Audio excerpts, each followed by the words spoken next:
If you are self-employed and you have already bought term insurance, there is a good chance the cover amount you chose was based on formula that was not built for your requirements.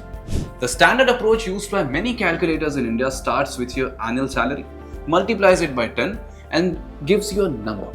That formula was designed for a salaried employee. Someone with employer group cover, a provident fund and a fixed income every month. If none of that applies to you, the number it produces is likely too low for what your family actually needs. So today, we are going to answer this properly. What is the right amount of term insurance cover for a self-employed person in India? And how do you calculate it without a salary slip? Let us start with why the 10 times rule does not apply to your situation. A salaried employee has a set of financial buffers built around them. Employer group life cover, provident fund contributions, gratuity, and sometimes a superannuation scheme. When their family calculates how much they actually need if that person is no longer there, those buffers reduce the gap the term plan has to fill. As a self-employed person or business owner, you do not have any of that. Your family's financial security depends entirely on your income and whatever assets you have built. There is no employer build-up savings on your behalf. There is no group cover that activates automatically. A financial planning approach inspired by common insurance industry guidance, adjusted for the absence of employer benefits, puts the recommended cover for self-employed buyers at 15 to 20 times average annual income, and not 10 times. The exact multiple depends on how many dependents you have and how long they will need income support. There is also a side to this that is easy to overlook. If you have a business loan, an overdraft facility, or a working capital line of credit, those liabilities do not go away if something happens to you. Your family or your business partners will have to deal with that burden. Your cover needs to account for outstanding business debt on top of your personal liabilities. A salaried calculator does not ask for that number. And there is one more factor specific to people with variable income. Your earnings may vary month to month the way a salary is. They depend on clients, projects, and business conditions. A higher cover gives your family a larger and more durable financial buffer, especially if something happens during a lean year. Let us go through exactly how to arrive the right number for your situation. Step 1 is establishing your income base. You do not have a salary slip. What you have is an ITR, your income tax return.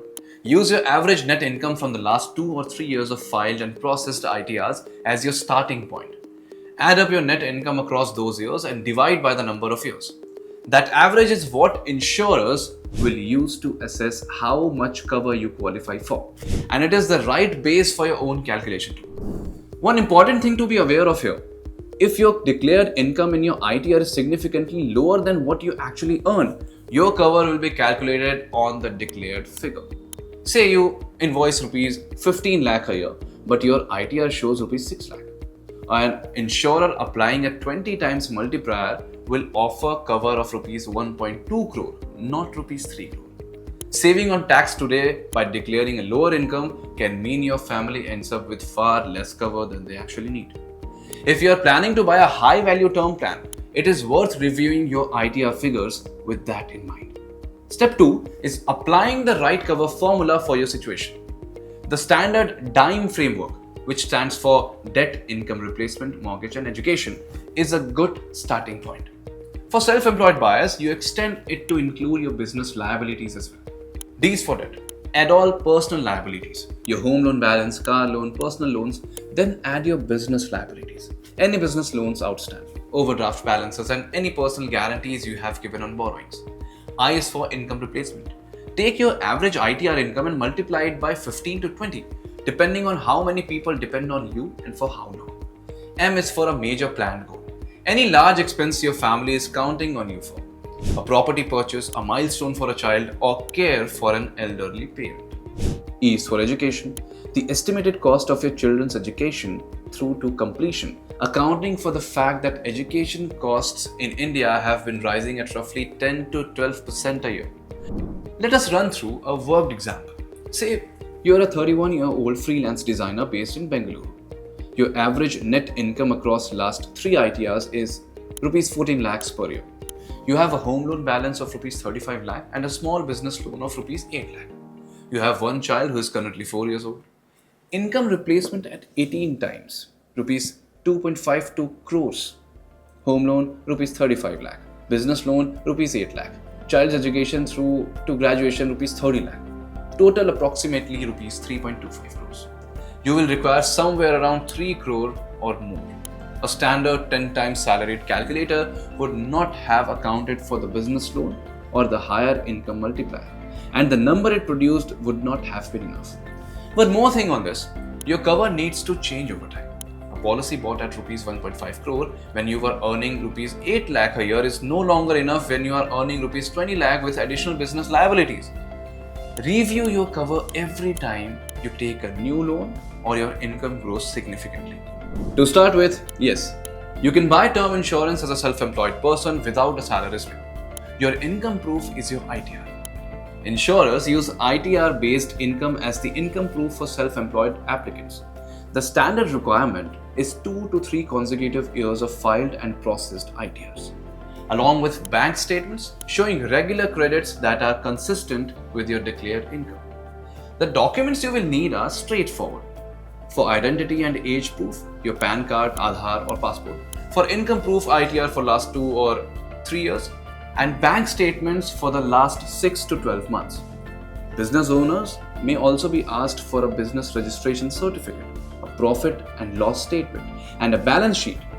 A certificate from a chartered accountant confirming your income can also help if your ITR average is lower than what you actually earn. If you are a newer freelancer or gig worker and do not yet have 2 to 3 years of ITR, some insurance have a way to assess your income using other signals, such as your credit score, credit card limits, and similar financial indicators. This typically results in a lower maximum cover, but it allows you to start your protection early while your ITR track records build up. Your credit score, also called your CIBIL score in India, is a 3-digit number that reflects your borrowing and repayment history and is used by lenders and insurers to assess your financial profile. The online application process is the same as for salaried buyer. You enter your details, choose your cover amount and policy term, upload your documents, complete any medical requirement that apply, and pay your first premium. Being self-employed does not attract any additional medical requirements unless the nature of your work falls into a specific high-risk category. Medical requirements, if any, depend on factors such as age, health profile, occupation, lifestyle, and insurer underwriting guidelines. One practical suggestion: if your income varies month to month, choose the monthly premium payment option rather than annual. It removes the pressure of a large outflow in a single month and make it easier to make sure premiums are never missed. Setting up an auto debit on a bank account with a standing buffer takes care of this completely. ABSLI's term insurance calculator accepts ITR based income directly, so you can see an accurate cover quote as a self-employed buyer without needing to speak to anyone first, subject to underwriting. The link is in the description below. At the start of this video, I said the standard term plan cover calculation was not built for self-employed individuals. So let me leave you with direct answers to the 3 questions that getting this right actually depends on. Can a self-employed person buy term insurance without a salary slip? Yes, insurers accept 2 to 3 years of filed income tax returns as income proof in place of a salary slip. Your cover is calculated on your average net declared income across those years, supported by bank statements. How do you calculate the right cover amount if you're self-employed? Use your average net income from the last 2 to 3 ITRs as your base.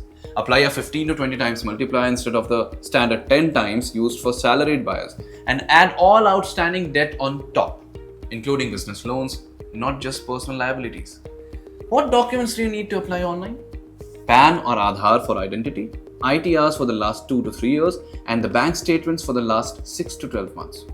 Business owners should also keep their profit and loss statement and registration certificate ready.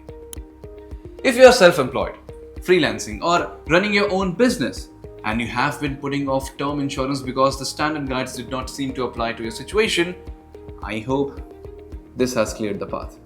Your cover needs are higher than the salaried default. Your income proof is your ITR. Your calculation needs to include business liabilities, and the product is completely accessible to you online without a salary slip. I have linked ABSLI's term insurance options in the description below. The calculator accepts ITR income, so you can get a quote that reflects your actual situation. If this video was helpful, share it with another freelancer or a business owner you know. They may be in the same position and this will help them work it out too.